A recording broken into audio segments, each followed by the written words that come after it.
Em 2011, uma falha no processo de perfuração realizado por uma empresa petrolífera ocasionou derramamento de petróleo na bacia hidrográfica de Campos, no Rio de Janeiro.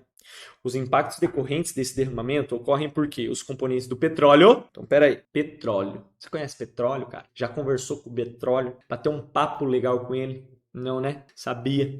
O petróleo, gente, ele é muito importante na nossa sociedade hoje em dia. A gente usa muito ele. Deveríamos utilizar menos, mas é a vida, né? Então, espero que futuramente a humanidade consiga desenvolver métodos de obtenção de energia ou de alguns compostos que não seja o petróleo, porque ele é um combustível fóssil. E isso faz o quê? Intensifica o efeito estufa, certo? De diversas formas diferentes, tá? Isso pode causar vários problemas de questões ambientais aí, de mudanças climáticas que a gente vem enfrentando muito nos últimos dias. Isso é muito importante a gente saber. Aí, o que a gente vai fazer agora? A gente vai analisar aqui e vai ver, ó, petróleo. O que eu preciso saber do petróleo? Petróleo é importante pelo seguinte ponto. Petróleo é um hidrocarboneto. Na verdade, o petróleo é uma mistura, vamos marcar aqui, ó, mistura de hidrocarbonetos. Professor, que diabo é hidrocarboneto? É água com carbono? Não, não é água. Hidrocarbonetos. É água com carbono? Não. Hidrocarboneto, gente, nada mais é que um composto, certo? Formado apenas por carbono e hidrogênio.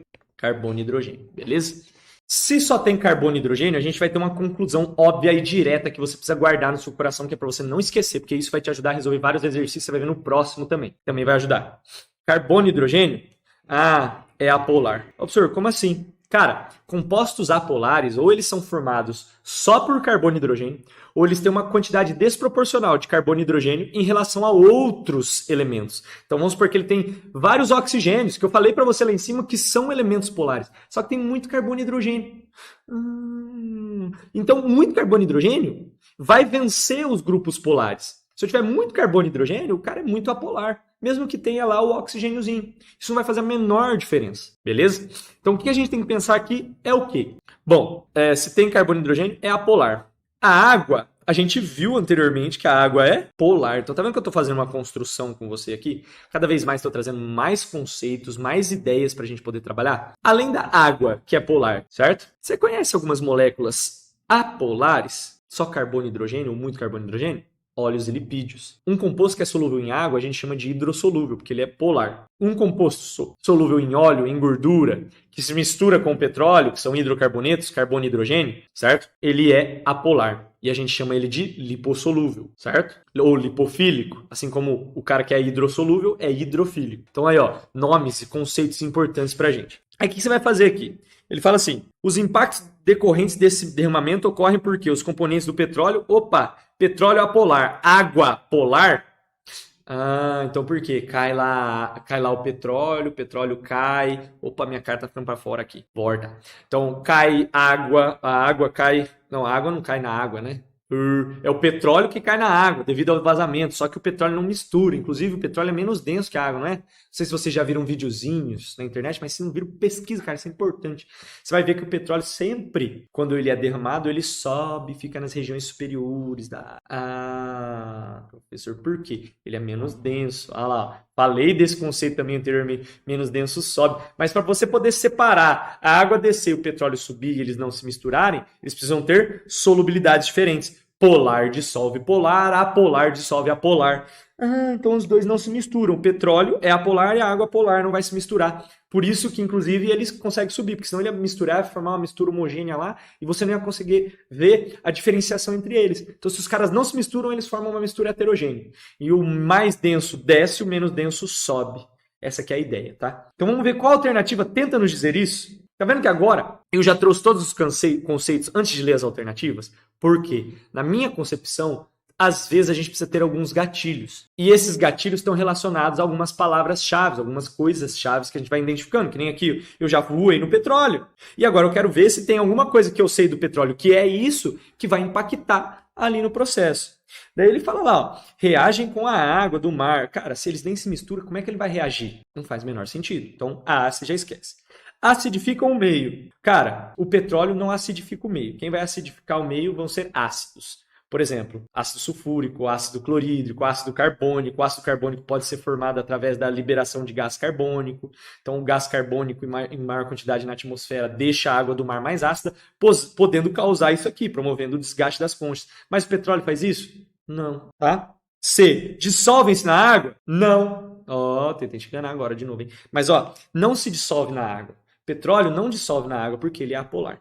Depois ele vai lá e fala lá, ó, tem caráter hidrofóbico. Professor, você falou de alguma coisa lá, né, de hidrofílico, hidrossolúvel, não falou? Falei. Hidrofílico e hidrossolúvel é solúvel em água. Lipofílico e lipossolúvel é solúvel em óleo ou, né, em gordura. O petróleo, não sei se você sabe, mas ó, óleo. O petróleo é um óleo. E ele não mistura na água, professor. Então ele tem repulsão à água, ele não se mistura exatamente. E quando a gente tem repulsão à água, a gente chama de fobia, né? Que nem aquela galera lá, como a gente tá falando de mar, talassofobia. Você tem talassofobia, sabe o que é? É medo do mar profundo, do desconhecido que vem do mar. Aquilo te causa um desespero, um medo tremendo, tá? Então, gente, a hidrofobia é fobia à água. Então, algo que tem fobia à água é hidrofóbico. Quem é hidrofóbico é quem não se mistura em água. São compostos apolares, como o petróleo. Então, tá certo isso, ó. Petróleo é hidrofóbico. E tem baixa densidade. Eu falei que tem, você lembra? Impedindo as trocas gasosas entre o meio aquático e a atmosfera. Exatamente, ele vai cobrir a superfície. Isolar a superfície da superfície da água do meio, do ar. Vixe, Então, qualquer gás formado dentro da água não consegue escapar. E qualquer gás de fora da água não consegue entrar. Então, o oxigênio não entra. Se o oxigênio não entra, os peixinhos não respiram. Se o peixinho não respira, ele morre. Professor, você tá louco? O peixinho respira? Eu acho que respira, não respira. Depois pergunta pro professor Fábio lá, tá? Pergunta pro professor Fábio. E o professor Fábio vai falar para você se ele respira ou não. Eu acho que o peixe respira, só que embaixo da água, porque ele tira o oxigênio da água, né? Então, essa que é a ideia. Então, alternativa D. Tá vendo? O Enem traz um monte de coisa nada a ver, cara. Só que é difícil você saber. Se você não soubesse tudo isso, você tinha que saber. O que você sabe? Você sabe que petróleo é apolar, não mistura com a água. Você já é direto no lugar que falasse isso, que é a letra D. É a única. Ele fala assim que o petróleo tem cadeia pequena e elevada volatilidade. Podem ter compostos voláteis e de cadeia pequena no petróleo, mas também tem compostos não voláteis de cadeia grande no petróleo, tá? Então, mas é isso, gente, certo? Esse exercíciozinho aqui trouxe vários conceitos importantes. Inclusive, gente, que eu quero falar para vocês. Está vendo aqui que eu estou falando de vários conceitos, mas eu não estou detalhando tudo, tá? E para detalhar tudo, o que tem que acontecer? Você vai ter que ir lá na plataforma do Plano A, que é uma plataforma nossa, beleza? Lá nessa plataforma vai ter aula completa sobre força intermolecular e solubilidade. Vai ter vários exercícios simulados, listas infinitas aí, mentira, não é infinita não, tá?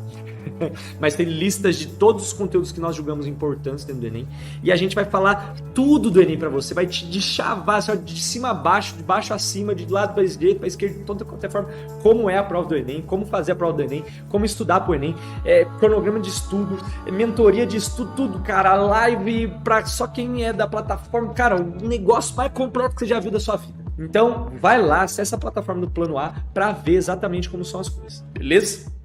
Eu quero deixar a indicação aqui para você de outros 2 vídeos aí que você pode estar assistindo das nossas listas de reprodução de física ou de matemática, beleza? E aí você pode estar acompanhando e aprendendo muito mais sobre o Enem, sobre a maravilhosa ideia do que é ser aprovado em medicina em uma das 33 mais do Enem. É isso aí? Valeu, valeu e até uma próxima!